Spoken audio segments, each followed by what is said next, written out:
নমস্কার। স্বামী শিষ্য সংবাদের একটি বিশেষ অধ্যায় নিয়ে আজকে লাইভ শুরু করছি ইন্ডিয়ান মঙ্কস ফেসবুক পেজে। আশা করছি আমার আওয়াজ সবাই পরিষ্কার শুনতে পাচ্ছেন। আর যদি আওয়াজ শুনতে কোনো রকম সমস্যা হয়ে থাকে, আমার আওয়াজ শুনতে যদি কোনো সমস্যা হয়, তো অতি অবশ্যই একবার কমেন্ট করে জানাবেন, বা আওয়াজ যদি ঠিকও থাকে তাহলেও একবার কমেন্ট করে জানাবেন। আজকে খুব গুরুত্বপূর্ণ অধ্যায় বলছি, তার কারণ আগের দিন আমরা আলোচনা করেছিলাম স্বামী বিবেকানন্দ রামকৃষ্ণ মঠ ও মিশনের যে ধারা আমরা দেখতে পাই, যে সন্ন্যাসীদের ধারা দেখতে পাই, সেই ধারার প্রথম ঠাকুরের পর স্বামী বিবেকানন্দ 4 জনকে সন্ন্যাস দীক্ষা দিলেন। এবং আগের দিন যত দূর আমরা দেখেছিলাম, সেখানে যেটা হয়েছিল যে স্বামীজি তাদের সন্ন্যাস দীক্ষা দিয়েছেন। এখনও দীক্ষাটা তখন অবধি দেওয়া হয়নি। ওই চ্যাপ্টারটা বেশ বড় চ্যাপ্টার, একসাথে শেষ করিনি, একসাথে শেষ করার চেষ্টাও করিনি, কারণ খুব গভীর তত্ত্ব ছিল চ্যাপ্টারটার মধ্যে। স্বামীজির আগের দিন অবধি দেখেছিলাম তারা তাদের আদ্যশ্রাদ্ধ শিষ্য করলেন, শিষ্য পালন করলেন শ্রী শরৎচন্দ্র চক্রবর্তী, এবং তারপর আজকে তাদের সন্ন্যাস গ্রহণ সম্পূর্ণ হবে। এবং তাছাড়া স্বামীজি শিষ্যকে কি কথা বলছেন, সন্ন্যাস আসলে কি। মূলত আমরা যারা জগতে চলে ফিরি, মানে এমনি নর্মাল জামা গায়ে দিয়ে, যেমন আমি জামা গায়ে দিয়ে রয়েছি, তারা কেউ খুব একটা জানতে আগ্রহী হই না যে একজন সন্ন্যাসী হয় কেন। প্রথম তো প্রশ্ন যে একজন সন্ন্যাসী কেন হচ্ছে। সবার গায়ে এত রং বেরঙের জামা, ওরা কেন একটা রঙের জামা পরে ঘুরে বেড়ায়? কারণ কি সেই ধন পেয়ে গেছে, কি সেই মণিমাণিক্য পেয়ে গেছে, যার জন্য তাদের আর কিছুরই প্রয়োজন নেই। তারা, আমরা হয়তো অনেকেই জানি না যে সন্ন্যাসীদের কিন্তু ভিক্ষাই জীবিকা। জীবিকা শব্দটা আমি ভুল ব্যবহার করলাম, মানে জীবন যেভাবে চালাতে হয়, খাদ্য তো লাগে, সেখানে চাকুরি যেমন একদম জীবিকা, তেমনি সন্ন্যাসীদের নিয়ম হচ্ছে যে সন্ন্যাসী প্রত্যেক দিন 3টে বাড়ি বা 5টা বাড়ি থেকে ভিক্ষা করবে, তার বেশি বাড়ি নয়। সে ভিক্ষা করবে এবং সে যদি কিছু পায় তাহলে সে খাবে, যদি কিছু না পায় তাহলে সে খাবে না। এটা সন্ন্যাসের আদর্শ। যদি মানে যদি কেউ কৃপা করে কিছু দেন তো খাবে, নয়তো খাবে না।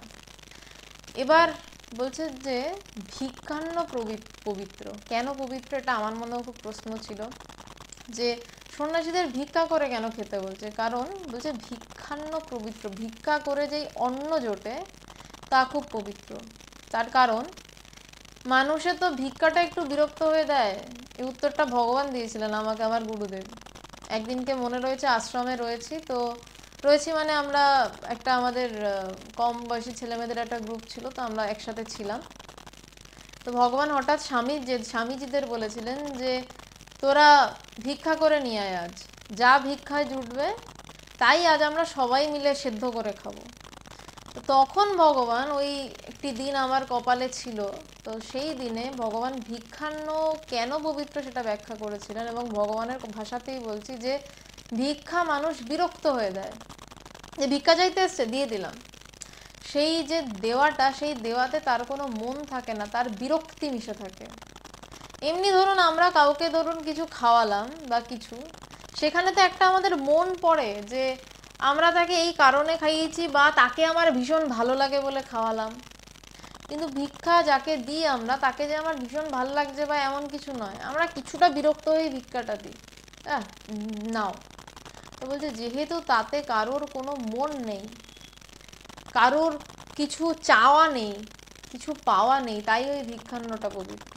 তো সন্ন্যাসীরা কিন্তু ওই ভিক্ষান্ন জুটলে খাবেন, নইলে খাবেন। অনেকেই আমাকে প্রশ্ন করেছে, আচ্ছা অভিজিৎ দত্ত সাউন্ডটা প্রবলেম হচ্ছে, এক্সট্রিমলি সরি। অভিজিৎ এবার হয়তো ঠিক আছে। কোনো কি আওয়াজ হচ্ছে শব্দের, নাকি এমনি সমস্যা হচ্ছে? একটু জানাবেন শব্দের যদি সমস্যা হয়। সাউন্ডে কি কোনো আওয়াজ হচ্ছে?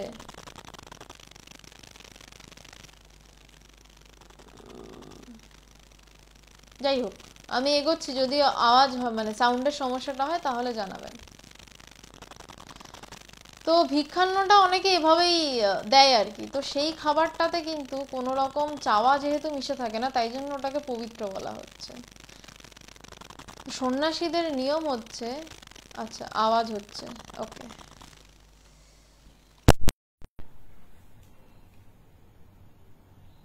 Just 1 minute please.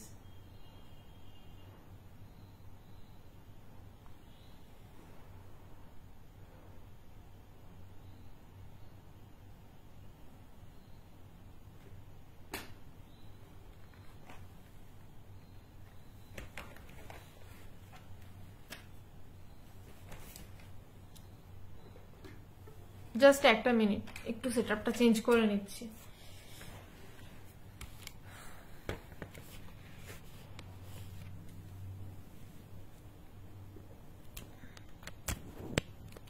আচ্ছা, এইবারেও কি আওয়াজটা হচ্ছে?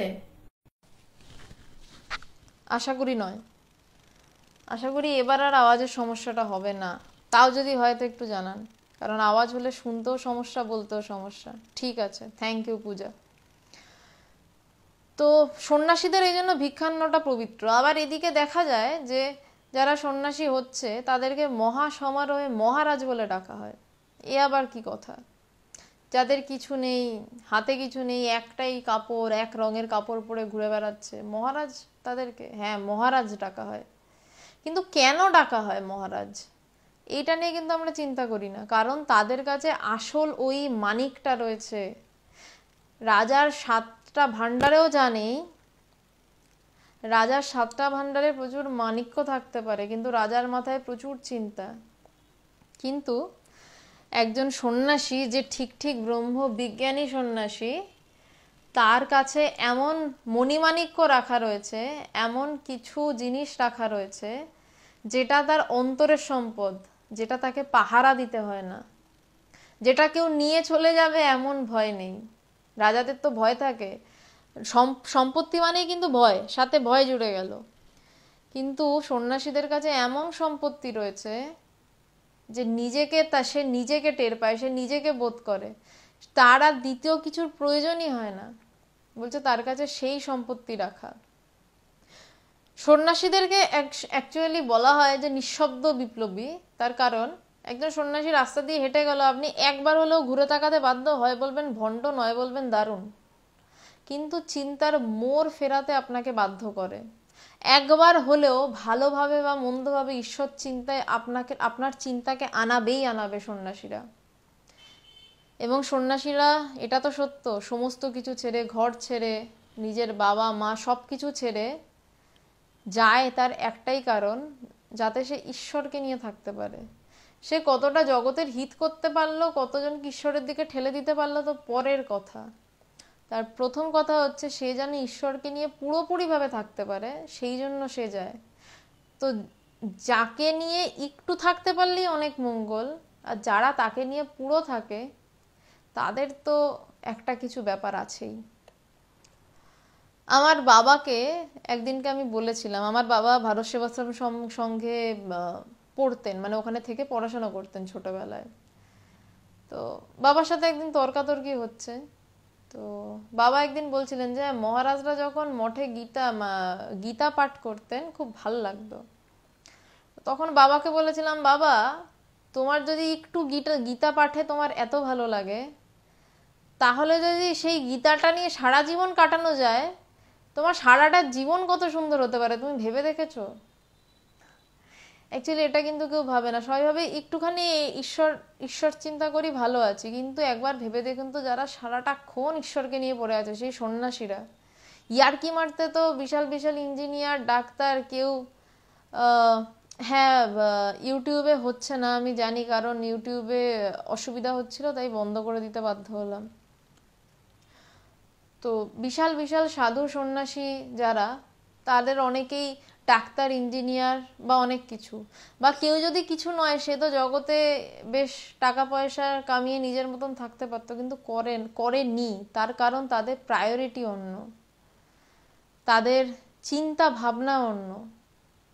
তো সেই সন্ন্যাসীদেরকে নিয়ে তারা কি কেন কেন ছেড়ে বেরিয়ে এলেন, তাদের গায়ের ওই ড্রেসটার রং গেরুয়াই বা কেন, এত কিছু নিয়ে হয়তো আমরা কোনোদিনই চিন্তা করিনি। আমি চেষ্টা করব সেই কথাগুলোর আজকে কিছু কিছু উত্তর দেওয়ার, কারণ আজকে তার সাথে বৈরাগ্য নিয়েও কিছু কথা স্বামী বিবেকানন্দ শরৎচন্দ্র চক্রবর্তীকে বলছেন। চেষ্টা করব সেইগুলো আমার সাধ্য মতন এক্সপ্লেন করার। যেভাবে স্বামী শিষ্য সংবাদ বইটি এগোচ্ছে, আমার ব্যাখ্যাও সেই রকমভাবে এগোচ্ছে। তো আগের দিন ছিল সন্ন্যাস গ্রহণের দিন, আর আজকে তাদের সন্ন্যাস গ্রহণ সম্পন্ন হয়ে ত্যাগ নিয়ে স্বামীজি তাদের ব্যাখ্যা করছেন। প্রথমে বলে রাখি যে সন্ন্যাসীদের গায়ে যে গেরুয়া ড্রেসটা আপনারা দেখতে পান, সেই রংটা অ্যাকচুয়ালি হওয়া হচ্ছে যে এইভাবে রংটা এসছে যে সন্ন্যাসী মানে তার গায়ে যখন সাদা জামা থাকবে, পথের ধুলায় ধুলায়, পথের ধুলার রংটা তো একটু গেরুয়া গেরুয়া হয়, সেই পথের ধুলোতে ধুলোতে সেই রং বদলে গেরুয়া হবে। এমনি যে গেরুয়া রং করা হয় সেটা তো এখন করা হয়, কিন্তু আসল নিয়ম হচ্ছে যে সাদা ড্রেস পথের ধুলোতে গেরুয়া হবে। তাই জন্য সন্ন্যাসের জামার রং গেরুয়া, এইটা একটা শাস্ত্রমতে এক রকমের নিয়ম। আর এক রকম হচ্ছে গেরুয়া ত্যাগের প্রতীক। এবং আমার যেটা মনে হয় বিভিন্ন জায়গায় বিভিন্ন মত তো রয়েছে, এবং ত্যাগের প্রতীক এই কারণেই হয়তো বলা হয় যারা সব ছেড়ে বেরিয়ে রাস্তার ধুলোতে নিজের গায়ের জামা সাদা থেকে গেরুয়া রং করবে তারাই তো ত্যাগী হবে। তাই জন্য হয়তো আর এক অর্থে গেরুয়া ত্যাগের প্রতীক। বা সন্ন্যাস আশ্রম কটা, এবার সেটা আমরা স্বামী শিষ্য সংবাদে ঢুকছি, স্বামী শিষ্য সংবাদ থেকে পাঠ করছি এবং যতটা পারবো চেষ্টা করব, যতটা এক্সপ্লেন করা সম্ভব। শিষ্য স্বামীজিকে জিজ্ঞাসা করছেন, একদম প্রথম আগের দিনে অল্প একটু থেকে আসছি। শিষ্য মহাশয়, সন্ন্যাস গ্রহণ করিলেই কি সিদ্ধি লাভ হয়? আগের দিনের কথা অল্প একটু বলছি। স্বামীজি বারবার করে শিষ্যকে বলছিলেন যে সন্ন্যাস ছাড়া ব্রহ্মজ্ঞান সম্ভব নয়। তাই শিষ্য প্রশ্নটা করলো যে সন্ন্যাস গ্রহণ করলেই সিদ্ধি লাভ হবে, এটা কি নিশ্চিত? তখন স্বামীজি উত্তর দিচ্ছেন যে সিদ্ধ হয় কি না হয় পরের কথা, এইগুলো আগের দিন গেছি, তাই জাস্ট একটা রিডিং পড়ে আমি এর পরের পার্টে ঢুকছি। সিদ্ধ হয় কি না হয় পরের কথা, তুই যতক্ষণ না এই ভীষণ সংসারের গণ্ডি থেকে বেরিয়ে পড়তে পারছিস, যতক্ষণ না বাসনার দাসত্ব ছাড়তে পারছিস, ততক্ষণ তোর ভক্তি বা মুক্তি কিছুই লাভ হবে না। ব্রহ্মজ্ঞের কাছে সিদ্ধি ঋদ্ধি অতি তুচ্ছ কথা। বলছে সিদ্ধ হয় কি না হয় তো পরের কথা, হবি কি না হবি তো পরের কথা, আগে দেখ তুই কি বেরিয়ে পড়তে পারছিস। সন্ন্যাসী মানে জ্ঞান লাভ মানে কিন্তু সমস্ত কিছু কেটে কেটে কেটে কেটে বেরোনো। সমস্ত কিছু মানে কি বাইরের কিছু কি কাটার থাকে না। বলছে আমার ভিতরে নিজেকে নিজেকে মারা, নিজেকে মারতে লাগে। আমার শরীরটা আমি বলে বরাবর জানি, বলছে সেটাকে ছেড়ে কি বেরোনো গেছে। আমার মন যেটা সবসময় আমাকে পরিচালনা করছে, বলছে এই মনটা আমি নই। তারপর বলছে আমার বুদ্ধি সারাক্ষণ আমাকে পরিচালনা করছে যে এটা কর, এটা করো না, এটা করো না, বলছে ওই বুদ্ধিটাও আমি নই। চিত্ত যে সবার পিছনে বসে সমস্ত কিছু পরিচালনা করছে, মন বুদ্ধি চিত্ত। তারপর অহংকার একদম শেষে গিয়ে যে ক্রমাগত আমি আমি ভাব উঠছে, সবসময় উঠছে আমি আমি, বলছে সেটাকে আগে কাটানো গেছে। বলছে যে এইগুলো যদি কাটানো যায় তারপর তো সিদ্ধের কথা। বলছে সিদ্ধ তো অতি পরের কথা। বলছে তার আগে এই বাইরের যে সংসার বলে আমরা যেটাকে কল্পনা করে রেখেছি, বা বাইরের সংসারটাকে ভীষণ সিরিয়াসলি আমরা সাজিয়ে রেখেছি, বলছে সেই সংসারটা ছেড়ে আগে বেরোতে পারছিস কিনা দেখ, তারপর নিজেকে মারতে যাবি। মানে আগে কিন্তু অন্যকে মারতে হয়। কারোর সাথে যখন যুদ্ধ লাগলো, যুদ্ধটা লেগে গেছে, আগে প্রথমে কিন্তু অন্যকে মারতে হবে, তারপর নিজেকে মারার প্রশ্ন। বলছে আগে দেখ তুই কি সংসারের গণ্ডি ছেড়ে বেরোতে পারলি, সম্ভব? বলছে যতক্ষণ না বাসনার দাসত্ব ছাড়তে পারছিস। সন্ন্যাসীরা তো অ্যাটলিস্ট এই সংসারের গণ্ডিটা থেকে বেরিয়ে যায়, তাদের বাসনা ইচ্ছার দাসত্বটা ছেড়ে বেরিয়ে যায়। বলছে আগে সেটুকু কি পারছিস, তারপর নয় মন বুদ্ধি চিত্ত অহংকার শেষ হয়ে সিদ্ধির কথা পরে আসবে। শিষ্য মহাশয়, সন্ন্যাসের কোনরূপ কালাকাল বা প্রকারভেদ আছে কি? স্বামীজি, সন্ন্যাস ধর্ম সাধনের কালাকাল নাই। শ্রুতি বলছেন ইয়াদেহরে বা বিরজেত তদহরে বা প্রব্রজ্জেত। যখনই বৈরাগ্যের উদয় হবে তখনই প্রব্রজ্জা করবে। এই অবধি আগের দিন পড়েছিলাম। বলছেন যে সন্ন্যাসের বিশেষ কাল আছে, সময় আছে, যে এই সময় তুমি সন্ন্যাসটা নেবে। বলছে না, শ্রুতি কি বলছে, ইয়দ হরে বা বিরজেত তদ হরে বা প্রব্রজ্জেত, বলছে যখনই মনে বৈরাগ্যের উদয় হবে তখনই তুমি প্রব্রজ্জা নেবে, মানে তখনই বেরিয়ে যাবে। কিন্তু কি হতে হবে, মনে ঠিক ঠিক করে বৈরাগ্যের উদয় হতে হবে। তো যখনই প্রপারলি বৈরাগ্যের উদয় তখনই তুমি বেরিয়ে পড়ো। যোগাবাশিষ্ঠ রয়েছে, युवैव धर्मशील स्यात् अनित्यं खलु जीवितं को हि जानाति कस्याद् मृत्युकालो भविष्यति। জীবনের অনিত্যতা বশত যুবকালেই ধর্মশীল হবে, কে জানে কার কখন দেহ যাবে। আচ্ছা, আমি সংস্কৃতে ভীষণ পণ্ডিত আর কি, আমার সংস্কৃত পড়া বা উচ্চারণ নিয়ে কেউ দয়া করে ত্রুটি ধরবেন না, কারণ আমি সংস্কৃত একদমই জানি না, কারণ কোনোদিনই আমার স্কুলে বা কোথাও সংস্কৃত ছিল না। তো যতটা পারি ততটা পড়ি আর কি, বোঝা গেলেই হলো। তো এই শ্লোকটার মানে কি বলছেন যোগাবাশিষ্ঠতে, বলছে জীবনের অনিত্যতাবশত যুবকালেই ধর্মশীল হবে। ঠাকুর বলছেন জীবনের একমাত্র উদ্দেশ্য ঈশ্বর লাভ। কি বলছেন, জীবনের একমাত্র উদ্দেশ্য ঈশ্বর লাভ, একমাত্র। কিন্তু আমরা কি করি, জীবনটাকে একটু ভোগ তো করে নিই, কি করে ভোগ করি জানি না, ভোগ করতে গিয়ে প্রচুর দুর্ভোগ হয়। তো জীবনটা একটু ভোগ তো করি, একটু ফুর্তি তো করি, এই ফুর্তি একটু আনন্দ করলাম, তারপর বিয়ে করলাম, তারপর নাতি নাতনি হলো, তাদেরকে মানুষ করতে করতেও জীবনটা প্রায় গেল, তারপর একটু ঈশ্বরের নাম গান করব। কিন্তু ঠাকুর রামকৃষ্ণদেব কি বলছেন, জীবনের একমাত্র উদ্দেশ্য ঈশ্বর লাভ। আমরা কিন্তু ওটা কোনোদিন মনে রাখি না, আমরা আগে মনে করি আগে এগুলো করে নিয়ে শেষে ওই ঠিক মেরে দিয়ে বেরিয়ে যাবে, একদম তাকে একটু ডাকলেই তিনি এসে হাজির হয়ে যাবেন আমার সামনে।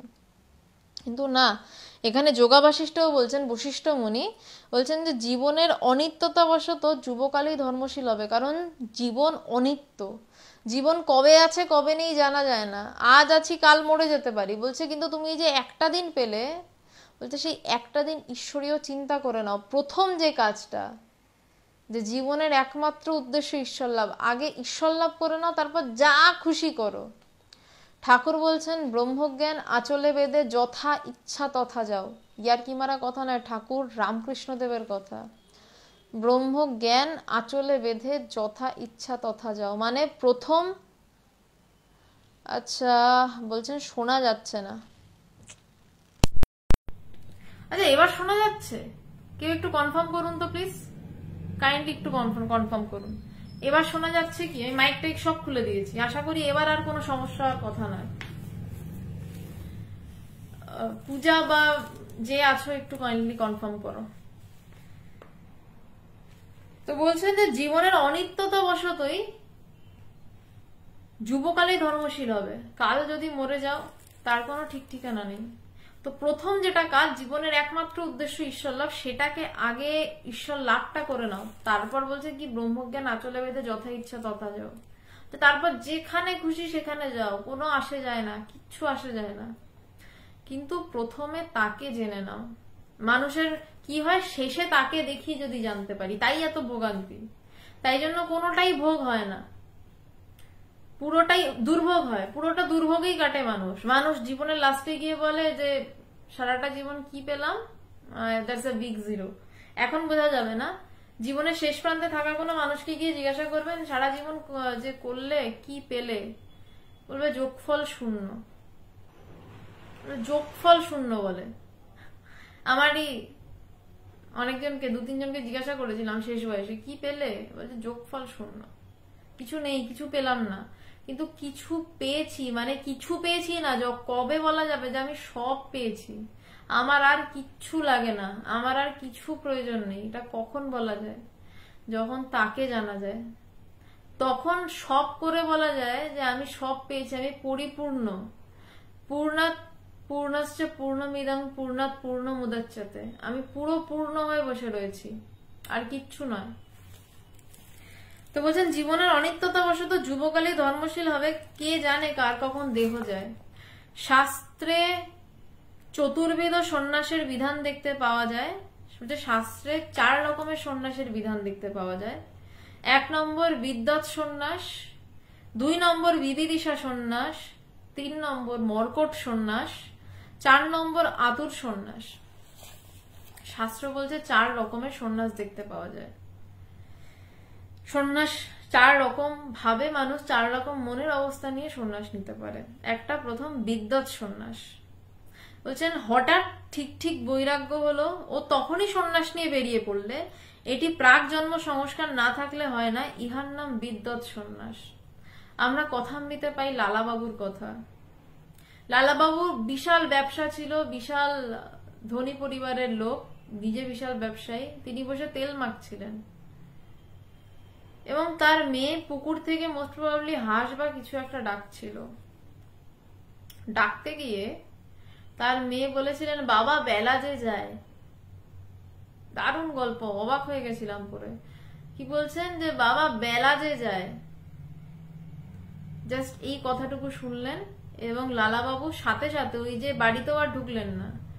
বেলা যে যায় শুনে তার মনে হলো বেলা চলে যাচ্ছে, আমাকে ঈশ্বর লাভ করতে হবে। ওই যে তেল মাখছিলেন ওইভাবেই কাঁধে গামছা দিয়ে বেরিয়ে পড়লেন। তার ছেলে মেয়ে ব্যবসা সব বিলি ব্যবস্থা করে যাব, কিচ্ছু ভাবলেন না। শুধু একটা শব্দ লাইন শুনলেন তিনি কানে, বাবা বেলা যে যায়। তার মনে হলো আমার তো এখন ঈশ্বর লাভ হলো না, তিনি সেই মুহূর্তে ছেড়ে বেরিয়ে গেলেন। বলছেন এটাকে বিদ্যৎ সন্ন্যাস বলা হয়, যে হঠাৎ ঠিক ঠিক বৈরাগ্য হলো তখনই সন্ন্যাস নিয়ে বেরিয়ে গেল। যেন হঠাৎ ঠিক ঠিক বৈরাগ্য হলো। লালাবাবু বলছে হঠাৎ ঠিক ঠিক বৈরাগ্য হলো, ওই লাইনটা শুনে বাবা বেলা যে যায়, আর তখনই সে বেরিয়ে পড়লো ঈশ্বর লাভ করার উদ্দেশ্যে। এটাকে বলা হচ্ছে বিদ্যৎ সন্ন্যাস। এটা হয় হয় না তা নয়, শুধু শাস্ত্রে বলে গেছে তা নয়, কিন্তু বলছেন যে এটার জন্য অনেক অনেক জন্মের সংস্কার থাকতে হবে, নইলে এরকম চট করে সব ছেড়ে বেরোনো সম্ভব নয়। আত্মতত্ত্ব জানবার প্রবল বাসনা থেকে শাস্ত্রপাঠ ও সাধনাদি দ্বারা স্বস্বরূপ অবগত হইবার জন্য কোন ব্রহ্মজ্ঞ পুরুষের কাছে সন্ন্যাস নিয়ে সাধ্যায় ও সাধন ভোজন করতে লাগলো, একে বিবিদিশা সন্ন্যাস বলা হয়। স্বামীজি শিষ্যকে শ্রী শরৎচন্দ্র চক্রবর্তীকে সমস্ত কিছু বলছে, মানে এই সন্ন্যাসগুলোর কথায় আলাদা আলাদা করে বলছেন। দেন বিবিদিশা সন্ন্যাস কি? একটা তো হলো একদম একটা কিছু শুনলো, তার বৈরাগ্য হলো, সে বেরিয়ে পড়লো। বিবিদিশা সন্ন্যাস হচ্ছে যে তার ব্রহ্মকে জানার ইচ্ছা হলো, নিজেকে জানার ইচ্ছা হলো, সে কোনো সদ্গুরুর কাছে গেল, গিয়ে আত্মতত্ত্ব শুনছে শুনছে শুনছে, সন্ন্যাস নিল, সন্ন্যাস নিয়ে আত্মতত্ত্ব শুনতে শুনতে সাধন ভোজন করতে লাগলো, তাকে বিবিদিশা সন্ন্যাস বলা হয়। এই প্রসঙ্গে বলে রাখি, সন্ন্যাস কথার অর্থ সম্যক রূপে অজ্ঞান নাশ। যখন যার অজ্ঞান সম্যক রূপে নাশ হচ্ছে, যার মধ্যে কোনো অজ্ঞানের রেখা মাত্র নেই, এটা শাস্ত্র হিসাবে বলছে, তাকে বলা হচ্ছে সন্ন্যাসী। তার সব তখন জ্বলে গেছে। গেরুয়া রংটা দূর থেকে দেখলে মনে হয় যেন জ্বলছে, ওই জন্যই এই রং, জ্বলে গেছে সব। তো বলছে এই হচ্ছে বিবিদিশা সন্ন্যাস। যে একটা তাহলে কি দাঁড়ালো? প্রথম হচ্ছে বিদ্যৎ সন্ন্যাস। বিদ্যৎ সন্ন্যাস হচ্ছে আমি হঠাৎ করে বৈরাগ্য এলো, সে তক্ষুনি বেরিয়ে গেল, সে কিচ্ছু দেখলো না। আর একজনের হচ্ছে তার ব্রহ্মকে জানার ইচ্ছা হয়েছে, সে কোনো ব্রহ্মজ্ঞ গুরুর কাছে গেল, কারণ গুরু ছাড়া জ্ঞান অসম্ভব। আবারও বলছি লাইনটা, গুরু ছাড়া জ্ঞান অসম্ভব, গুরু ছাড়া জ্ঞান লাভ হয় না। গুরু ছাড়া ঈশ্বরীয় পদে একটু আধটু এগোনো যায়, খুব একটা এগোনো যায় না। এবং তারপর সে গুরুর কাছে সাধন ভজন পাঠ এসব করলো, করে তারপর সে যে সন্ন্যাসটা নিল তার নাম বিবিদিশা সন্ন্যাস। এইবার হচ্ছে মর্কট সন্ন্যাস। এটা একটু মজার বিষয়, এটা একটা মজা রয়েছে। বলছে সংসারের তাড়না, স্বজন বিয়োগ বা অন্য কোনো কারণে কেউ বেরিয়ে পড়ে সন্ন্যাস নেয়, কিন্তু এ বৈরাগ্য স্থায়ী হয় না, এর নাম মর্কট সন্ন্যাস। মর্কট সন্ন্যাস বলছে সংসারে একটু দুঃখ দেখেছে, বা ভালো করে বিয়ে হচ্ছে না বা কিছু, হঠাৎ বৈরাগ্য এসছে, সন্ন্যাস নিয়ে নিল, কিন্তু তার মনে বৈরাগ্য দৃঢ় নয়, স্থায়ী নয়। ওই জন্য চট করে কখনো সন্ন্যাস দেওয়া হয় না, কারণ বেশিরভাগ মানুষের মনেই না বৈরাগ্যটা স্থায়ী নয়। ঠিক চট করে একটা ভাবের মধ্যে সন্ন্যাস নিয়ে বসে, তারপর সেই সন্ন্যাস রক্ষা করতে পারে না। বলছে এটাকে মর্কট সন্ন্যাস বলা হয়। ঠাকুর যেমন বলতেন, বৈরাগ্য নিয়ে পশ্চিমে গিয়ে আবার একটা চাকরি বাগিয়ে নিলে, তারপর চাই কি পরিবার আনলে, আবার বিয়ে করে ফেললে। ঠাকুর এটার খুব সুন্দর উদাহরণ দিতেন মর্কট সন্ন্যাসের। বলছেন খুব বৈরাগ্য হয়েছে, বৈরাগ্য নিয়ে পশ্চিমে চলে গেছে, পশ্চিমে গিয়ে সন্ন্যাস টন্যাস নিয়ে নিয়েছে, বলছে বৈরাগ্য নিয়ে পশ্চিমে গিয়ে একটা চাকরি করে নিল, সন্ন্যাস নিয়ে চলে গেছে, ততদিনে তার মধ্যে থেকে তো বৈরাগ্য উধাও। সেখানে গিয়ে একটা চাকরি বাগিয়ে নিলে, মানে একটা চাকরি জোগাড় করলো, তারপর চাই কি একটা বিয়েও করে ফেললো। আর এক প্রকার সন্ন্যাস আছে, যেমন মুমূর্ষু বা রোগশয্যায় শায়িত, বাঁচবার আশা নাই, তখন তাকে সন্ন্যাস দেবার বিধি আছে। এটা একটা বিধি রয়েছে যে ভীষণ মুমূর্ষু মানুষ, যে রোগশয্যায় শুয়ে তার বাঁচার আর আশা নেই, তাকে সন্ন্যাস দেওয়ার একটা বিধি রয়েছে। সে যদি মরে তো পবিত্র সন্ন্যাস ব্রত গ্রহণ করে মরে গেল, পরজন্মে এই পুণ্য লাভে ভালো ফল হবে।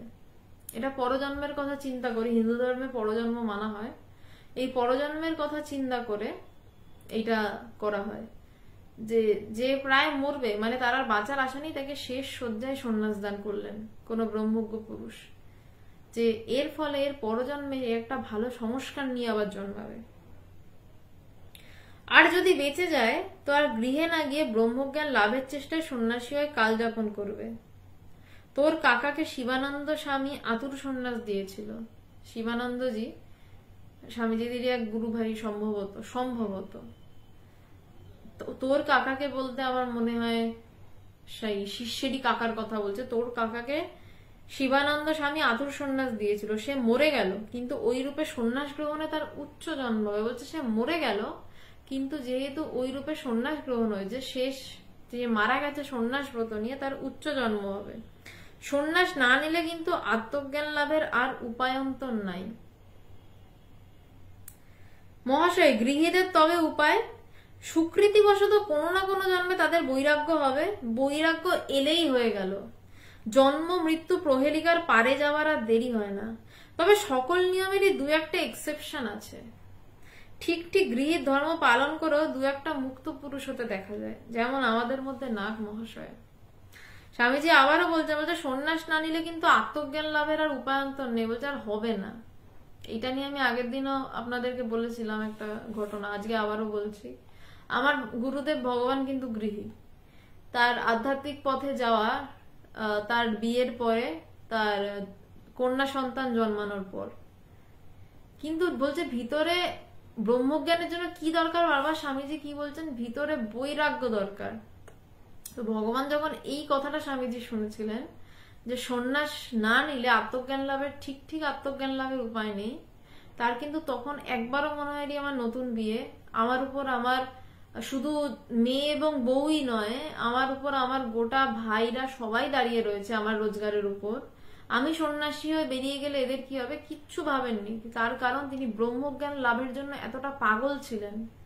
আসল বৈরাগ্য তো হচ্ছে যে বাইরের যা সে দেখা যায় তা নয়, আসল বৈরাগ্য বা বৈরাগ্য নয় কিন্তু ভিতরের খেলা। আমার ভিতরে কি আছে, আমার ভিতরে কি সম্পত্তি আছে, 10 কাঠা জমি আছে, না আমার বাইরে 10 কাঠা জমি। ভগবান সাথে সাথে তার গুরুদেব পবিত্রানন্দজিকে গিয়ে বলেছিলেন যে আমি কি তাহলে সন্ন্যাস নেব। পবিত্রানন্দজি বারণ করেছিলেন, বলেছিলেন না, মা বলছেন গৃহীর অন্তর সন্ন্যাস। মায়ের কথা স্বামীজি নিজেই বলতেন, হাইকোর্টের কথা স্বামীজি বলছেন এটা, কিন্তু মা বলছেন গৃহীদের অন্তর সন্ন্যাস। কারণ যে গৃহী সে যদি এখন সবকিছু ছেড়ে বেরিয়ে যায়, তাহলে তো তার সমস্ত কিছু মানে চলে যাবে আর কি, মানে সে তো ওভাবে পারবে না, মানে তার ফ্যামিলি সাফার করবে। এবার স্বামীজি বলছেন যে দু একটা এক্সেপশন আছে, ভগবান তো সেই এক্সেপশনের মধ্যেই পড়েন। স্বামীজি বলছেন তিনি যাকে দেখেছিলেন নাগ মহাশয়, বলছেন তিনি গৃহী, কিন্তু দু একটা এক্সেপশন আছে, নাগ মহাশয়ের কথা বললেন। তো তখন শিষ্য জিজ্ঞাসা করছে গৃহীদের তাহলে উপায় কি। স্বামীজি বলছেন অনেক জন্ম সুকৃতির ফলে কোনো না কোনো জন্মে তাদের বৈরাগ্য হবে। কিন্তু আমি ভগবানের কথাটা কেন বললাম, যে তার ভিতর থেকে এতটাই বৈরাগ্য ছিল, এতটাই কোনো কিছুর সাথে কানেকশন না থাকা ছিল, সে কিন্তু ব্রহ্মজ্ঞান লাভের জন্য যে কোনো কিছু করতে তৎপর। সে বলেছিল যে আমি কি সন্ন্যাস নেব, তখন গুরুদেব আটকান, স্বামী পবিত্রানন্দজি, না তোমার সন্ন্যাস লাগবে না। আসল এই মনটা, আমি কি প্রস্তুত ব্রহ্মজ্ঞান লাভের জন্য সমস্ত কিছু করতে, বাইরে দিয়ে না ভিতর দিয়ে কি আমি প্রস্তুত। বাইরে দিয়ে তো কিছু কিছু মানুষ হয়। শিষ্য মহাশয়, বৈরাগ্য সন্ন্যাস বিষয়ে উপনিষদাদি গ্রন্থেও বিশদ উপদেশ পাওয়া যায় না। শিষ্য বলছেন আচ্ছা, গোপা কুন্ডু মন্ডল, আপনার মাথার উপরে যার ছবি উনি কি আপনার ভগবান? হ্যাঁ, আমার মাথার উপরে যার ছবি উনি আমার ভগবান, আমার গুরুদেব। তো বলছেন যে শিষ্য বলছেন, মহাশয় বৈরাগ্য সন্ন্যাস বিষয়ে উপনিষদী গ্রন্থেও বিশদ উপদেশ পাওয়া যায় না। বলছেন বৈরাগ্য এবং সন্ন্যাস গ্রন্থেও বৈরাগ্য নিয়ে খুব একটা উপদেশ পাওয়া যায় না উপনিষদে। স্বামীজি বলছেন, পাগলের মতন কি বলছিস? বৈরাগ্যই উপনিষদের প্রাণ, বিচারজনিত প্রজ্ঞাই উপনিষদ জ্ঞানের চরম লক্ষ্য। তবে আমার বিশ্বাস ভগবান বুদ্ধদেবের পর থেকেই ভারতবর্ষে ত্যাগব্রত বিশেষ রূপে প্রচারিত হয়েছে এবং বৈরাগ্য বিষয়ে বিতৃষ্ণাই ধর্মের চরম লক্ষ্য বলে বিবেচিত হয়েছে। শিষ্য বলতেন যে বৈরাগ্য আর সন্ন্যাস সম্পর্কে উপনিষদে খুব একটা তো কিছু পাই না। এই বৈরাগ্য শব্দটা কি? বৈরাগ্য কাকে বলা হয়? যদি শাস্ত্র মতে একদম যাই, যে কোন বিষয়ের উপর দোষ দর্শনকেই বৈরাগ্য বলা হচ্ছে, মানে আমার এটা ভালো লাগছে না, আমার এই সংসারটাকে ভালো লাগছে না, তা বলে কি আমার সন্ন্যাসের নামে কোনো সংসার সৃষ্টি করতে চাইছি না। বলছে সেটা আমি আমাকে নিয়ে থাকতে চাইছি। তার মানে কি কি বলবো, আত্মকেন্দ্রিক হয়ে যাওয়া না।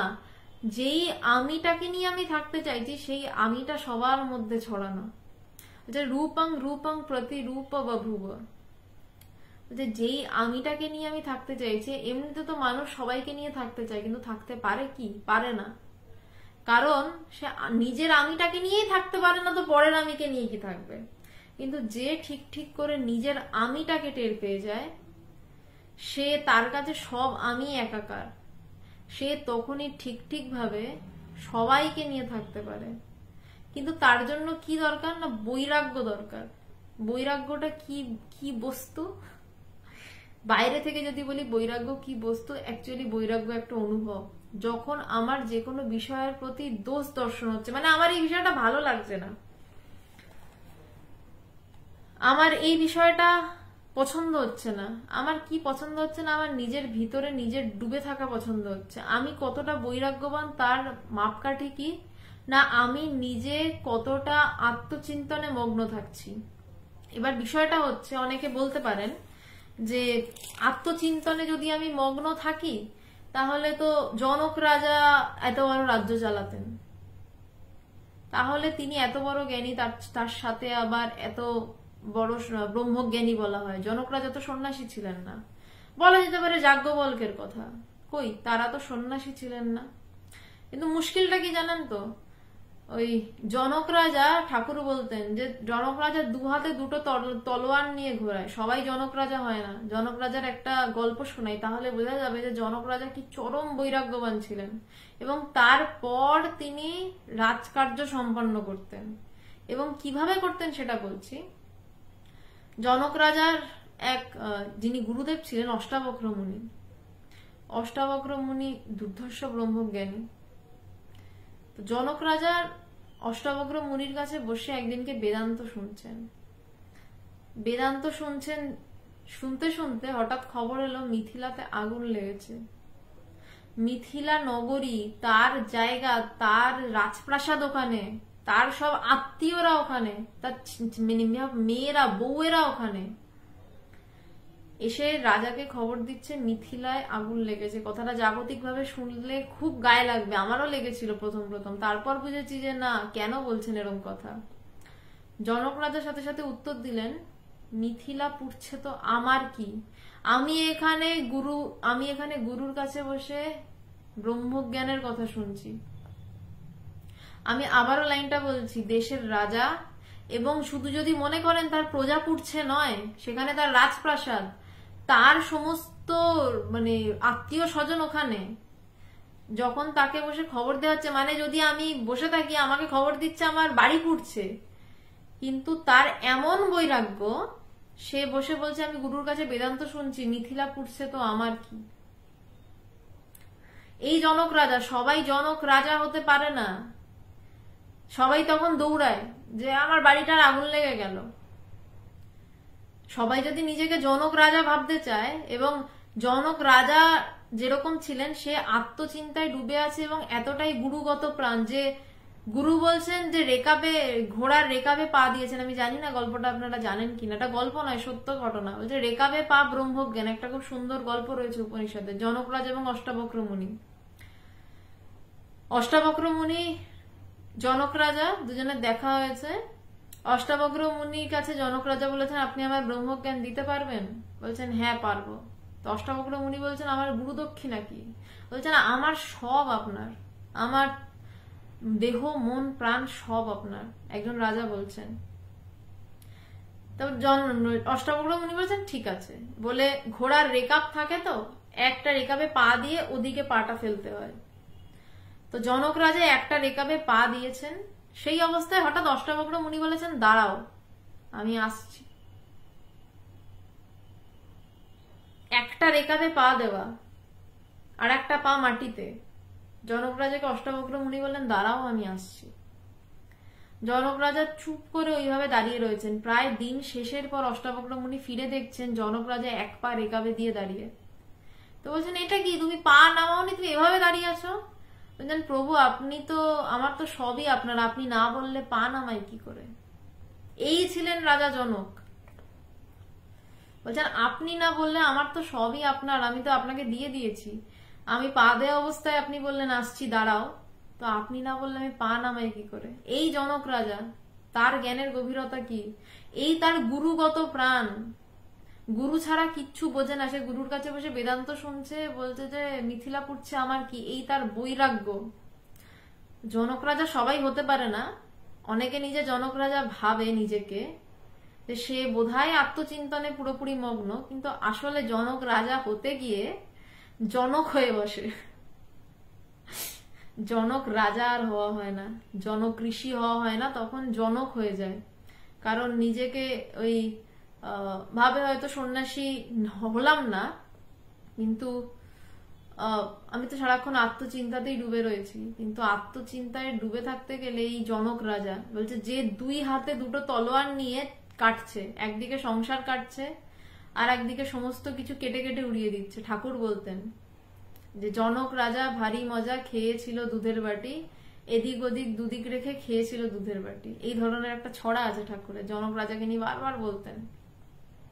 সেই জনক রাজা সবাই হতে পারে না, তবে চাইলে হওয়া যায়।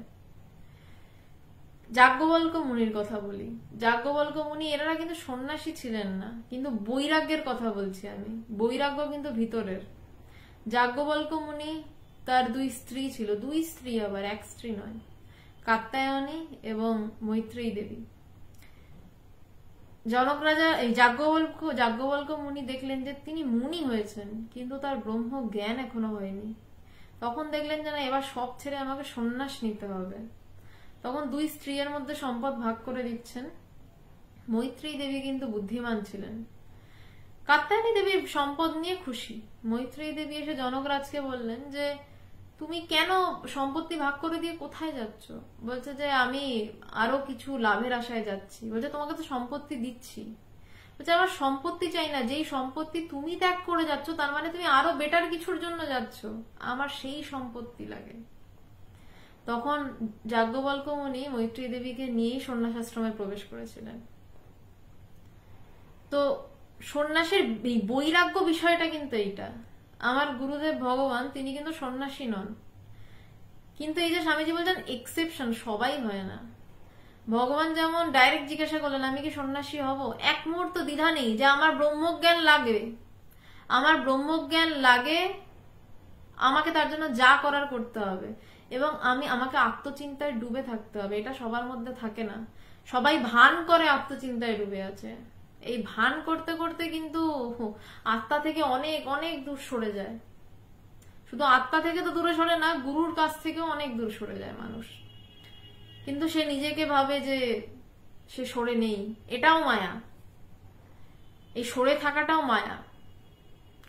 বলতে গেলে অনেক কিছুই বলা যায়, মানে এই সরে থাকা কাছে আসা দুটোই যেমন মায়া, আত্মচিন্তা করা এটাও একটা মায়া। কিন্তু আত্মচিন্তন করতে হয়, যেন করতে হয়।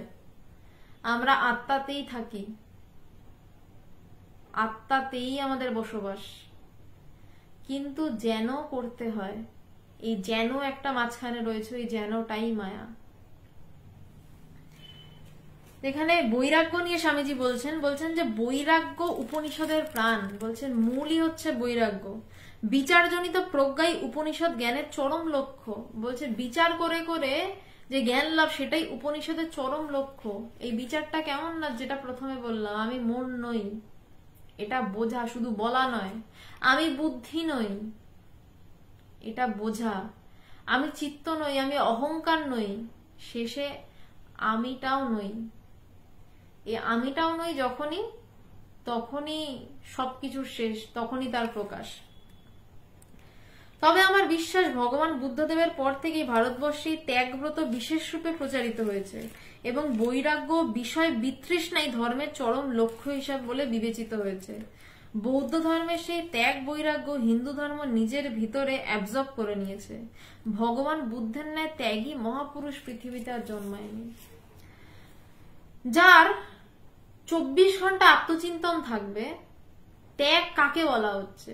বাইরে আমি মাছ খেলাম না, আমার গুরুদেব ভগবানের একটা দারুণ কথা রয়েছে, বলছে তুমি মাছ খেলে না, তাহলে তো মাছ খেলাম না, আমি মাংস খেলাম না, আমি সারাদিন গঙ্গা স্নান করছি, আমি খালি ফলমূল খাচ্ছি। বলছে ভগবান বলছেন যদি তুমি সারাদিন ফলমূল খাও, মাছ মাংস খেলে না, তাহলে হনুমানরাই ব্রহ্মজ্ঞানী হতে পারতো, বাদররাই ব্রহ্মজ্ঞানী হতে পারতো, কারণ ওরা মাছ মাংস খায় না, সারাদিন ফলমূল খেয়ে দিন কাটায়।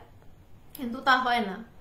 যদি গঙ্গা স্নানেই তোমার পবিত্রতা আসতো, তুমি ত্যাগী হতে, তাহলে তো গঙ্গায় যেসব মাছেরা খেলা করে বেলায় এরা ব্রহ্মজ্ঞানী হতো, বিশাল পুণ্য। গঙ্গা ছেড়ে নড়েই না, ওঠেই না গঙ্গা থেকে, আমরা তো ডুব মেরে উঠে আসি, উঠছেই না, তাহলে তারা ব্রহ্মজ্ঞানী হতো, তাহলে তারা ত্যাগী হতো।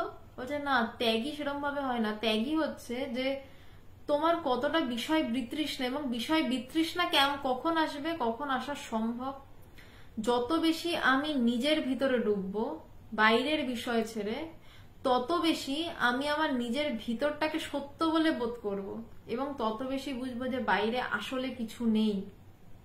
পিসি সরকারের ম্যাজিক দেখেছেন অনেকে। একটা ম্যাজিক রয়েছে যে পিসি সরকার হঠাৎ দেখা যায় দর্শক আসনে চলে এসছেন, এবং দেখা যায় যে ইন্দ্রজাল ম্যাজিকটার নাম যতদূর মনে পড়ছে, প্রচুর লাইটনিং ফাইটনিং থাকে ওই স্টেজের উপরে। আমরা কিন্তু এটা জানি যে ওটা লাইট না, ওই যে কাপটা উঠছে, ওই যে জল দেখা যায় একটা কাপ উঠছে, এটা আসছে ওটা আসছে, আমরা জানি এটা লাইট নেই।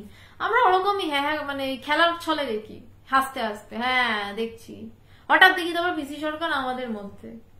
তো যত বেশি আমরা জানবো যে পিসি সরকার আমাদের মধ্যেই, তখন কিন্তু আমরা ওই লাইট ফাইট দেখি না, তখন আমরা সবাই পিসি সরকারের দিকে তাকিয়ে, দর্শকের সবাই এরকম করে তাকিয়ে থাকে, ও আপনি এখানে। যত বেশি জানবো যে আসল জিনিস ভিতরে, তত বেশি আমরা টের পাবো বাইরে আসলে কিছু নয়। এবং যখন পুরোপুরি এই পিসি সরকারকে দর্শক আসনে দেখা যাবে, তখন পুরো মাথা এরকম ঘুরে যাবে, আর একটুও চোখ স্টেজের দিকে থাকবে না।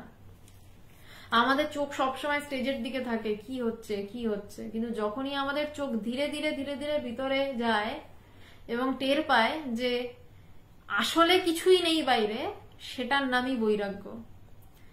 এবং সেই টের পেয়ে সেটার উপর দাঁড়িয়ে থাকার নামই বৈরাগ্য। এবং যখন আমি টের পাবো বাইরে কিছুই নেই, এবং সত্যি কথা বলতে যদি তখন আমার বিয়ে টিয়ে না হয়, তখন আমার অত বেশি সংসারের কোনো বিষয় না থাকে, চাপ না থাকে, তখন থরি আমি চাইবো এই সংসারের মধ্যে ঘাটাঘাটি করতে। তখন অবভিয়াসলি মানুষ চাইবে যে সব ছেড়ে বেরিয়ে পড়ি, শুধু তাকে নিয়েই দিন কাটাই, আর কিচ্ছু নয়, আর কিচ্ছু করব না, শুধু তাকে নিয়েই দিন কাটাই। থরি তখন মানুষ চাইবে চাকরি করব, যদি টের পায় চাকরিও মিথ্যা, ঠিক ঠিক ভাবে যদি টের পায়। জনক রাজা, যাজ্ঞবল্ক্য মুনি এরা বিয়ে করে ফেলেছিল, তাই এরা বেরিয়ে আসেনি, কিন্তু তারা ভিতরে থেকেই করেছিল। আমার গুরুদেব ভগবান, তার বিয়ে হয়ে গেছিল, তার মেয়ে জন্মে গেছিলেন, তিনি বেরিয়ে আসেননি, তিনি ভিতরেই ছিলেন, সংসারেই ছিলেন, কিন্তু আসলে এরা বৈরাগ্য, চরম বৈরাগ্য এদের মধ্যে। কিন্তু যারা সবকিছু ছেড়ে, তাদের কিছুই এখনো হয়নি, যাদের কোনো টান নেই, তারা কখনো চাইবে যে এটা করব, যখন তারা ভিতরকে ঠিক ঠিক করে জানবে, আত্মচিন্তা যা ঠিক ঠিক করে হবে, সে কখনো কি আর অফিসের স্ট্যাটিস্টিক্সের চিন্তা করতে চাইবে? তবে ভয় নেই, এটা সবার হবে না, খুব কচ্ছিত কদাচিৎ দু একজনেরই হবে, এর বেশি হবে না মানুষের। কারণ মহামায়া সবাইকে অ্যালাউ করেন না সব ছেড়ে বেরিয়ে যেতে, মহামায়াই অ্যালাউ করেন না, তার দোষ নেই। মহামায়া তাকে কৃপা করেন না, কাউকে কাউকে মহামায়া কৃপা করে দেন, সেটা তার ব্যাপার, কেন করছেন তিনি জানেন।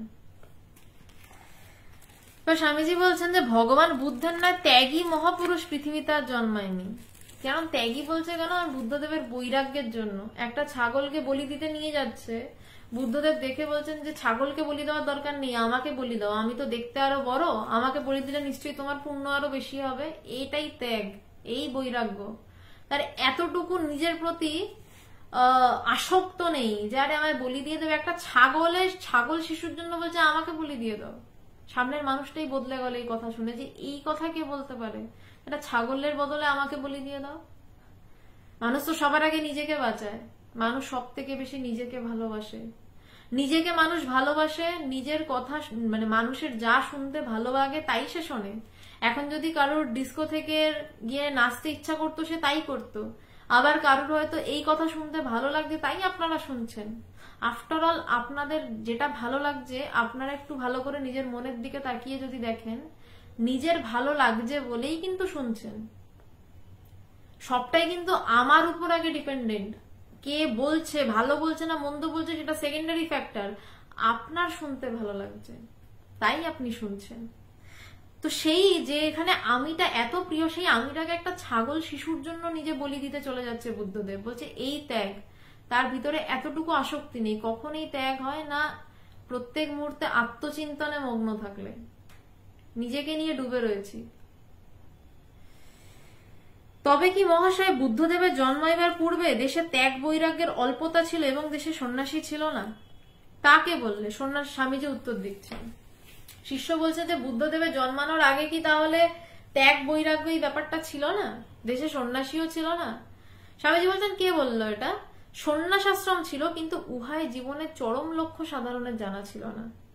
বৈরাগ্য দার্ঢ্য ছিল না, বিবেক নিষ্ঠা ছিল না। সেই জন্য বুদ্ধদেব কত যোগী, কত সাধুর কাছে গিয়ে শান্তি পেলেন না। তারপর ইহাসনে সুস্থতমে শরীরং বলে আত্মজ্ঞান লাভের জন্য নিজেই বসে পড়লেন এবং প্রবুদ্ধ হয়ে তবে উঠলেন। শিষ্য বলছেন যে তাহলে বুদ্ধদেবের জন্মানোর আগে কি তাহলে কিছুই ছিল না? সন্ন্যাস ছিল না? স্বামীজি বলছেন ছিল, কিন্তু এই রকম বৈরাগ্যের নিষ্ঠা ছিল না। সন্ন্যাসী ছিলেন, বলছেন সেই জন্যই বুদ্ধদেব কত সাধুর কাছে গেলেন, কত সন্ন্যাসীর কাছে গেলেন, কিন্তু শান্তি পেলেন না মনে। তার মনে শান্তি হলো না। তার মানে কেন শান্তি হলো না? তারাও তো সন্ন্যাসী ছিল, কিন্তু তাদের সেই বৈরাগ্য ছিল না। শুধু সন্ন্যাসী হলেই নয়, সন্ন্যাসীর সেই বৈরাগ্য থাকতে লাগবে। বলছে সেই বৈরাগ্য ছিল না বলেই বুদ্ধদেব কোথাও গিয়ে শান্তি পেলেন না। তারপর তিনি নিজে বসে পড়লেন ইহাসানে সুস্থতমে শরীরম বলে। বলছে এই আসনেই আমি আমার শরীর শুকিয়ে ফেলবো, ব্রহ্মজ্ঞান যদি না হয় তো এই আসনেই আমার শরীর শুকাবে। এই বলে বুদ্ধদেব বসে পড়লেন এবং প্রবুদ্ধ হয়ে তবে উঠলেন। ভারতবর্ষে এই যেসব সন্ন্যাসীদের মঠফট দেখতে পাচ্ছিস, এসব বৌদ্ধদের অধিকারে ছিল। হিন্দুরা সেই সকলকে এখন তাদের রঙে রাঙিয়ে নিজস্ব করে বসেছে। ভগবান বুদ্ধদেব হতেই যথার্থ সন্ন্যাসাশ্রমের সূত্রপাত হয়েছিল। তিনি সন্ন্যাসাশ্রমের মৃত কঙ্কালাস্থিতে প্রাণ সঞ্চার করে গেছেন। স্বামীজি কিন্তু একবারও বলছেন না যে সন্ন্যাস আশ্রমের ব্যাপার ছিল না, বলছেন ছিল, কিন্তু সেইভাবে নিষ্ঠা ছিল না। বলছেন বুদ্ধদেব সেই মৃত কঙ্কালাস্থিতে প্রাণ সঞ্চার করে গেছেন। বলছেন বিষয়টা ছিল, একটা গাছ হয়তো মরে গেছে, মরবো করছে, বলছে গাছটা ছিল, সেখানে বুদ্ধদেব জল দিয়েছেন। জল দিয়ে আসলে সন্ন্যাস কেমন হবে, ঠিক বৈরাগ্য হলে সন্ন্যাসী হওয়া যায় বা সন্ন্যাস নিতে পারা যায়, সেই জায়গাগুলো বুদ্ধদেব ধরিয়ে দিলেন। স্বামীজির গুরুভ্রাতা স্বামী রামকৃষ্ণানন্দ বলিলেন, বুদ্ধদেব জন্মাবার আগেও ভারতে আশ্রম চতুষ্টয় যে ছিল, সংহিতা পুরাণাদি তার প্রমাণস্থল। উত্তরে স্বামীজি বললেন, মন্নাদি সংহিতা পুরাণ সকল অধিকাংশ এবং মহাভারতের অনেকটাও সেদিনকার শাস্ত্র। ভগবান বুদ্ধ তার ঢের আগে। স্বামী রামকৃষ্ণানন্দ বলিলেন, তাহলে বেদে, উপনিষদে, সংহিতায়, পুরাণে বৌদ্ধ ধর্মের সমালোচনা নিশ্চয়ই থাকতো, কিন্তু এই সকল প্রাচীন গ্রন্থে যখন বৌদ্ধ ধর্মের আলোচনা দেখা যায় না, তখন তুমি কি করে বলবে বুদ্ধদেব তার আগেকার লোক? দু চারখানি প্রাচীন পুরাণাদি বৌদ্ধ মতের আংশিক বর্ণনা রয়েছে, তা দেখে কিন্তু বলা যায় না যে হিন্দুর সংহিতা পুরাণাদি আধুনিক শাস্ত্র। এবার একটু জাগতিক কচকচানিতে ঢুকে গেছে, কোনটা আগে কোনটা পরে। উপনিষদ আগে না বুদ্ধদেব আগে এইসবে ঢুকে গেছেন। এবার স্বামীজি বলছেন, হিস্ট্রি পড়ে দেখতে পাবি হিন্দু ধর্ম বুদ্ধদেবের সব ভাবগুলি অ্যাবজর্ব করে এত বড় হয়েছে। রামকৃষ্ণানন্দজি, আমার বোধ হয় ত্যাগ বৈরাগ্য প্রভৃতি জীবনে ঠিক ঠিক অনুষ্ঠান করে বুদ্ধদেব হিন্দু ধর্মের ভাবগুলি সজীব করে গেছেন মাত্র। এটা এক দারুণ কথা বলেছেন। বলছেন যে আমার মনে হচ্ছে ত্যাগ বৈরাগ্য ওইগুলো জীবনে ঠিক ঠিক পালন করে বুদ্ধদেব এই হিন্দু ধর্মের ব্যাপারগুলোকে আরো উজ্জীবিত করে গেছেন। জীবনে পালন করাটাই তো মুশকিল। মুখে তো অনেক কিছু বলে দেওয়া যায়, বড় বড় ডায়লগ দেওয়া যায়,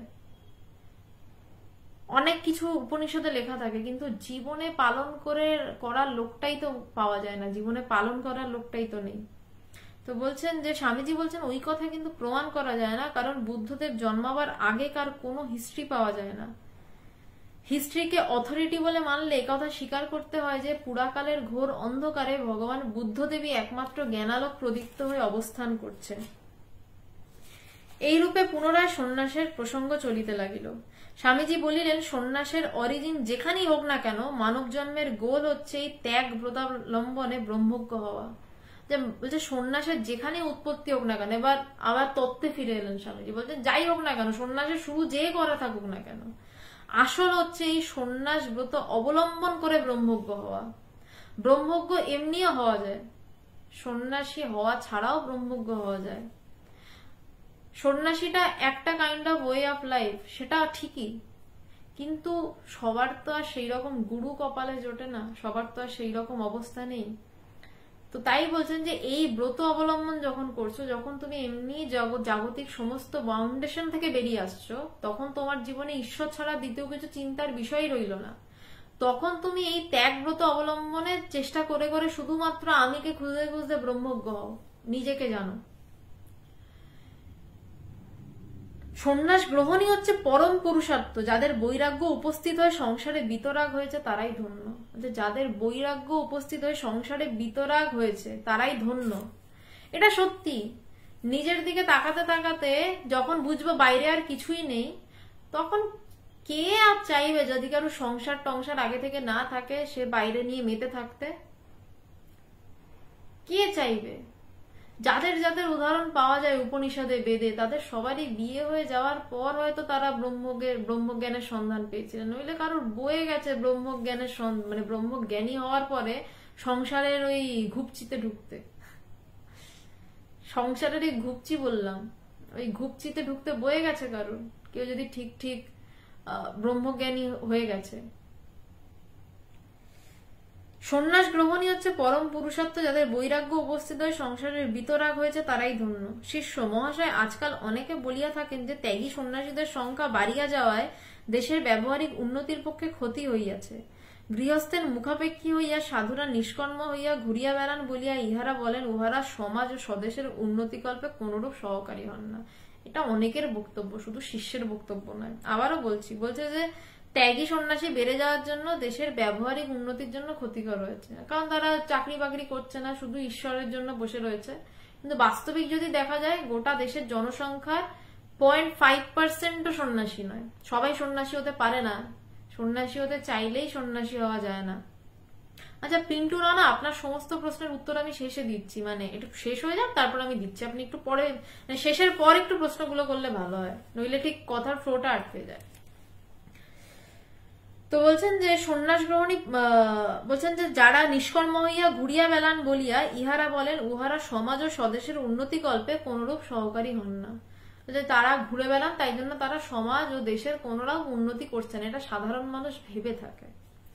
স্বামীজি বলছেন লৌকিক বা ব্যবহারিক উন্নতি কথাটার মানেটা কি, আগে আমাকে বুঝিয়ে বল দেখি।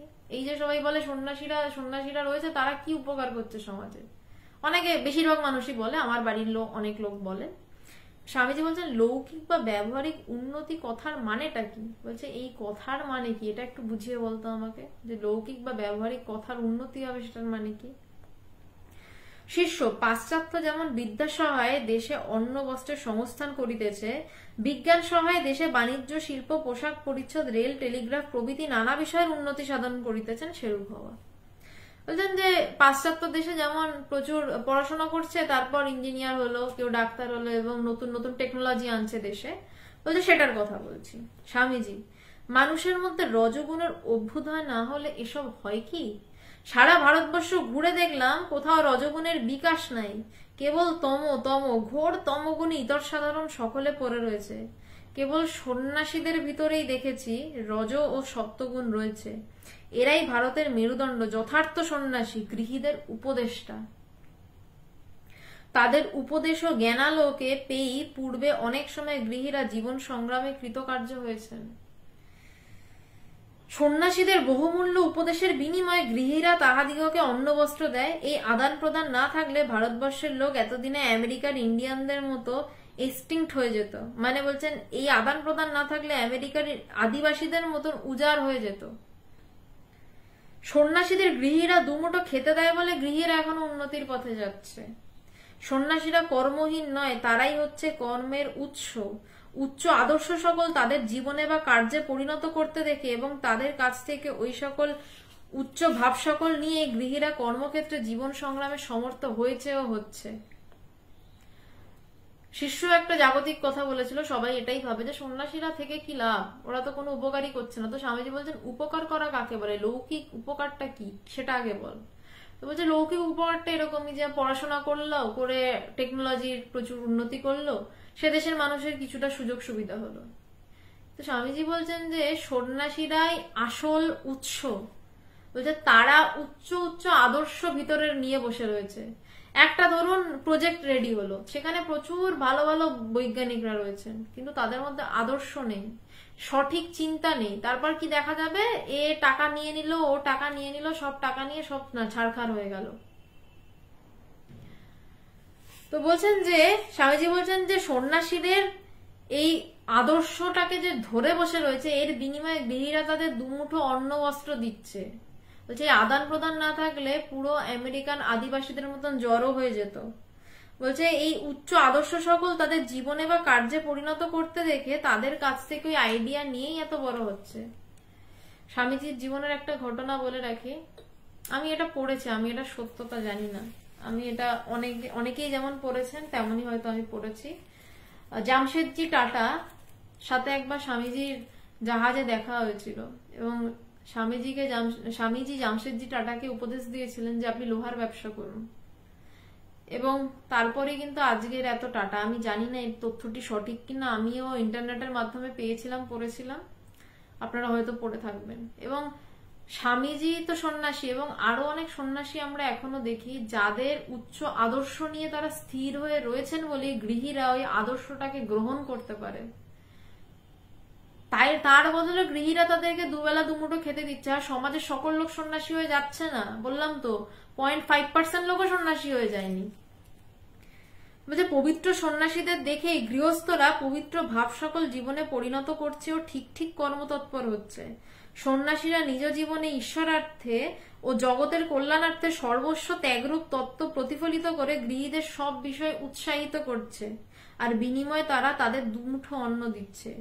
সেই অন্ন জন্মাবার প্রবৃত্তি ও ক্ষমতাও আবার সর্বত্যাগী সন্ন্যাসীগণের স্নেহাশীর্বাদেই দেশের লোকেরা বর্ধিত হচ্ছে। না বুঝেই লোকে সন্ন্যাস আশ্রমের নিন্দা করে।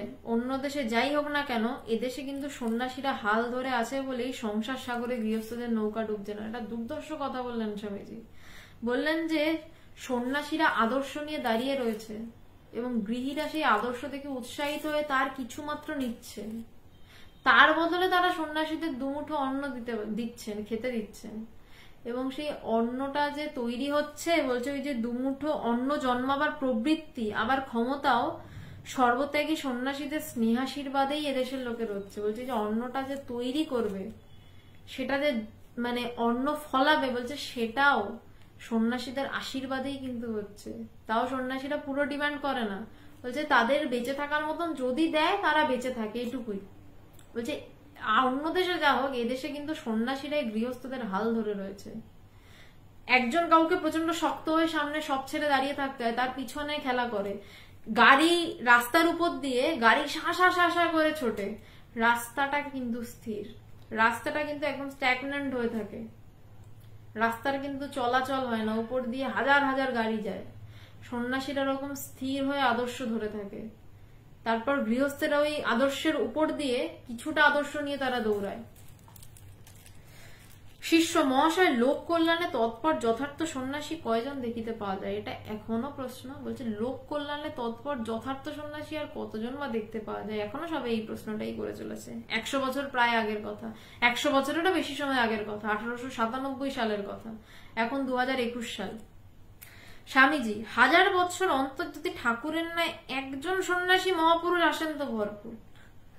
সেই ঠাকুর এসেছিলেন 100 বছর আগে, তার শিষ্য স্বামী বিবেকানন্দ, তার শিষ্য শ্রী শরৎচন্দ্র চক্রবর্তী, তিনি যে বই লিখেছেন সেটা নিয়ে আমরা আলোচনা করছি এখন বসে। স্বামীজি বলছেন 1000 বছর অন্তর যদি ঠাকুরের ন্যায় একজন সন্ন্যাসী মহাপুরুষ আসেন তো ভরপুর। বলছে 1000 বছর পর যদি একজন আসে তো অনেক সেটা।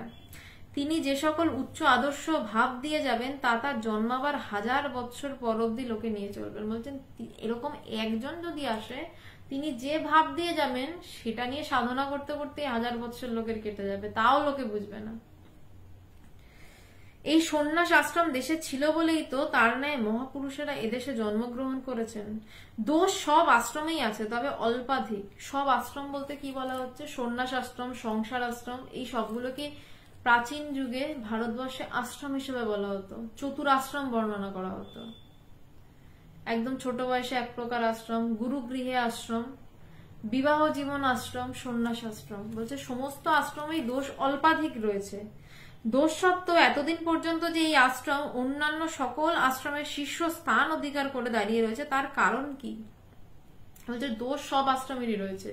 বিবাহিত জীবন সেটাও একটা আশ্রম হিসাবে বর্ণনা করছেন। বলছেন তারও দোষ আছে, আবার সন্ন্যাস আশ্রমেরও দোষ রয়েছে। আবার যে গুরুগৃহে শিক্ষা পালন হচ্ছে সেখানেও তো দোষ রয়েছে। বলছে সমস্ত আশ্রমেরই দোষ রয়েছে, কিন্তু তারপরও দীর্ঘকাল এই সন্ন্যাস আশ্রমে মাথা তুলে দাঁড়িয়ে আছে কেন? এর কারণটা কি? বলছে যথার্থ সন্ন্যাসীরা নিজেদের মুক্তি পর্যন্ত উপেক্ষা করেন, জগতের ভালো করতেই তাদের জন্ম। এমন সন্ন্যাস আশ্রমের প্রতি যদি তোরা কৃতজ্ঞ না হোস তো তোদের ধিক, শতধিক। বলছে এমন সন্ন্যাসী সন্ন্যাস আশ্রমে থাকে যে তার নিজের মুক্তিও সে চায় না, সে নিজের মুক্তির থেকেও বেশি ইম্পর্টেন্স দেয় যে মানুষের কটা মানুষকে মুক্তির দিকে ঠেলে দেওয়া যায়। কি দায় ঠেকেছে সন্ন্যাসীদের বসে বসে বক বক করার, অন্যকে ভালো দিকে ঠেলার? সে তো নিজে মুক্ত হয়ে গেছে, সে তো নিজের সাথে নিজে ডুবে বসে থাকতে পারে, শ্রেষ্ঠ অবস্থা। কিন্তু সে তা করে না, সে আর একজন মানুষকে ঠেলে, প্রাণপণ ঠেলে। ঠিক ঠিক যে সন্ন্যাসী প্রাণপণ ঠেলে সে যাতে মুক্ত হতে পারে। বলছে এই সব মানুষগুলো আছে বলেই তোরা টিকে আছিস, তোদের সুবিধা। বলছে এই আশ্রমের উপর যদি তোরা কৃতজ্ঞ না হোস তোদের ধিক, শতধিক। বলিতে বলিতে স্বামীজির মুখমণ্ডল প্রদীপ্ত হইয়া উঠিল। সন্ন্যাস আশ্রমের গৌরব প্রসঙ্গে স্বামীজি যেন মূর্তিমান সন্ন্যাস রূপে শিষ্যের চোখে প্রতিভাত হইতে লাগিল। অনন্তর ওই আশ্রমের গৌরব তিনি প্রাণে প্রাণে অনুভব করিতে করিতে যেন অন্তর্মুখ হইয়া আপনা আপনি মধুর স্বরে আবৃত্তি করিতে লাগিলেন। স্বামীজি নিজে তো সন্ন্যাসী এবং তিনি নিজে নিজের মুক্তির চেষ্টা অবধি ছেড়ে এই যে এতক্ষণ ধরে এত বকবক করছেন শিষ্যের সাথে, শিষ্যকে একটু ওইদিকে ঠেলে দেওয়ার জন্য, নইলে বয়ে গেছিল, নিজে ব্রহ্ম বিজ্ঞানী ডুবে বসে থাকতে পারতেন। তো স্বামীজি মানে যখন রেগে গিয়ে বলছেন যে এমন সন্ন্যাসী আছে যারা নিজের মুক্তিকেও তুচ্ছ করে অন্যের ভালোর জন্য, বলছে তাদের যদি মানতে না পারিস তোদের শতধিক। শিষ্য বলছে আমার চোখে যেন মনে হচ্ছে স্বামীজি স্বয়ং সন্ন্যাস রূপে বসে রয়েছে। বলছে এই বলতে বলতে স্বামীজি সন্ন্যাস আশ্রমের গৌরব যেন প্রাণে প্রাণে অনুভব করছেন। বলছেন ভিতরে ভিতরে অনুভব করছেন, করতে করতে যেন আপনা আপনি মধুর স্বরে আবৃত্তি করছেন, নিজে নিজেই আবৃত্তি করছেন। বেদান্ত বাক্যেষু সদা রমন্ত, ভিক্ষান্ন মাত্রেন চ তুষ্টিমন্ত, অশক মন্তঃকরণে চরন্ত, কৌপিন বন্ত খলু ভাগ্যবন্ত। এটার মানে বলছি, এটার মানে অল্পভাবে বলি। বলছে সব বেদান্ত বাক্যেষু সদা রমন্ত, বলছে বেদান্ত বাক্য নিয়ে সব সময় রমণ করবে। বলছে সমস্ত সময় যে তুমি ঘুরছো, যা করছো, এটা সন্ন্যাসীদের মন্ত্র এক প্রকার। বলছে তুমি বেদান্ত বাক্য ভিতরে নিয়ে সবসময় ঘুরে বেড়াও, রমণ করো। ভিক্ষান্ন মাত্রে না চ তুষ্টি মন্ত্র, বলছে যেটুকু ভিক্ষা জুটবে সেটুকুই। অশোক মন্ত করণে চরন্ত, কৌপিন বন্ত খলু ভাগ্যবন্ত, বলছে তুমি খালি ঘুরে বেড়াও, তুমি খালি চলে বেড়াও, সন্ন্যাসী এক জায়গায় থাকে না। বলছে রামতা সাধু বহতা পানি, বলছে সন্ন্যাসী খালি চলে বেড়ায়, এক জায়গায় থাকে না। তার কারণ তাহলে ওই জায়গার প্রতি মায়া পড়ে যায়। বা সেই জায়গার মানুষদের তার প্রতি মায়া পড়ে যায়। বলছে একভাবে সন্ন্যাসী থাকবে না। অশোক মন্তব করণে চরন্ত কৌপিন বন্ত খলু ভাগ্যবন্ত। বলছে তার শুধু সহায় কি না কৌপিন, আর ভাগ্য যা যে পাবে তাকে নিয়ে যাবে সেটাই তার সহায়। আবারও বলছেন বহুজন হিতায় বহুজন সুখায় সন্ন্যাসীর জন্ম। সন্ন্যাস গ্রহণ করে যারা এই আইডিয়াল ভুলে যায়, বৃথৈব তস্য জীবনং।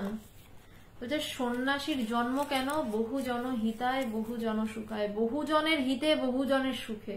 কেন সন্ন্যাসীর জন্ম? সন্ন্যাসীর জন্মের কারণ এটা। এবং সন্ন্যাসী কখন? যার সম্যক রূপে অজ্ঞান নাশ হয়েছে। আর যার সম্যক রূপে অজ্ঞান নাশ, তখন তার সামনে বহুজনও থাকে না, বহুজনের হিতও থাকে না। তার কাছে সব একাকার হয়, সবই নিজের হিত নিজের সুখী হয়ে দাঁড়ায়। কারণ সে নিজের থেকে কাউকে আলাদাই করতে পারে না। তাই সে ঠিক ভাবে যেভাবে নিজের হিত চাইবে, সে পরের হিত তেমন ভাবেই চায়। তাই বলছেন বহুজন হিতায় চা বহুজন সুখায় চা। এই করতে সন্ন্যাসীর জন্ম।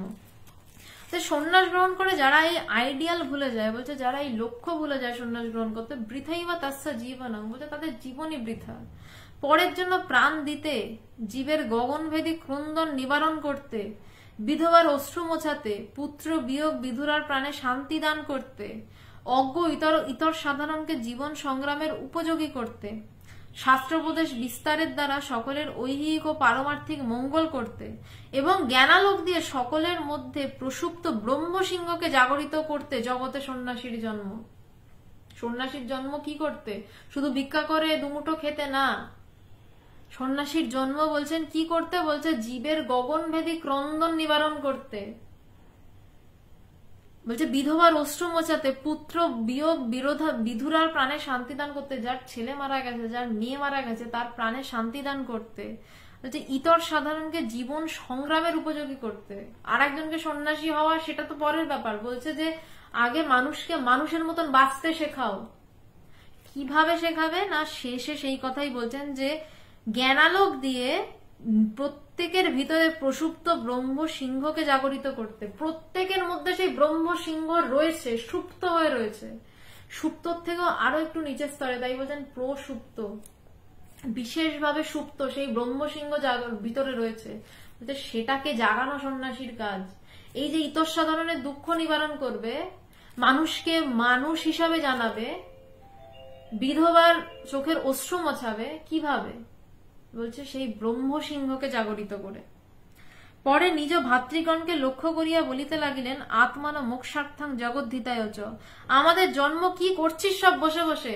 নিজের সন্ন্যাসী ভাইদের এবার বলছেন আমাদের জন্ম আত্মান মোক্ষার্থাং জগদ্ধিতায় চ। কি করছিস সব বসে বসে? ওঠ, জাগ, নিজে জেগে অপর সকলকে জাগ্রত কর। নরজন্ম সার্থক করে চলে যা। উত্তিষ্ঠত জাগ্রত প্রাপ্য বরান নিবোধত। বলছেন কি করছিস সব বসে বসে? বলছে ওঠ, জাগ, আগে নিজে জাগ, তারপর অন্য সবাইকে জাগ্রত কর। বলছে তারপর নরজন্ম সার্থক করে চলে যা। ব্যাস, এই সন্ন্যাসীর কাজ। নিজে জাগা এবং অপরের মধ্যে ওই ব্রহ্ম সিংহকে জাগিয়ে দেওয়া। উত্তিষ্ঠত জাগ্রত প্রাপ্য বরা নিবোধত। আর কিছু নয়, ব্যাস এইটুকুই। বলছে এই সন্ন্যাসীর কাজ। আচ্ছা পিন্টু রানা, আপনার প্রশ্নগুলোই আমি আর খুঁজে পাচ্ছি না। প্রকাশ বিশ্বাস, আমি ব্রহ্মজ্ঞান অর্জন করতে চাই কিন্তু আমার মনে দ্বিধা সংশয়, আমি যথার্থ গুরু কিভাবে নির্বাচন করতে পারি? আপনি গুরু নির্বাচন কিভাবে করতে পারবেন আমি বলতে পারি না, তবে দেখে নেবেন যার থেকে দীক্ষা নেবেন। কারণ কেউ পিএইচডির ছেলেকে তো একটা নার্সারির বাচ্চা বুঝতে পারে না যে সে কতটা শিখেছে, তো আপনি গুরুর কতটা সে ব্রহ্মজ্ঞানী আপনি পারবেন না বুঝতে। শুধু দেখে নেবেন গুরু সঙ্গ করতে পারবেন তো। আর গুরুর সাথে কথা বললে আপনার মন থেকে বলে দেবে যে হ্যাঁ এই আমার গুরু। আচ্ছা আর কোনো প্রশ্ন পিন্টু রানা? আপনার যে প্রশ্নগুলো ছিল সেগুলো আমি খুঁজে পাচ্ছি না। আজকে তাহলে এই অবধিই থাক, পরের দিন তাহলে আলোচনা হবে। আজ এই অবধিই থাকলো।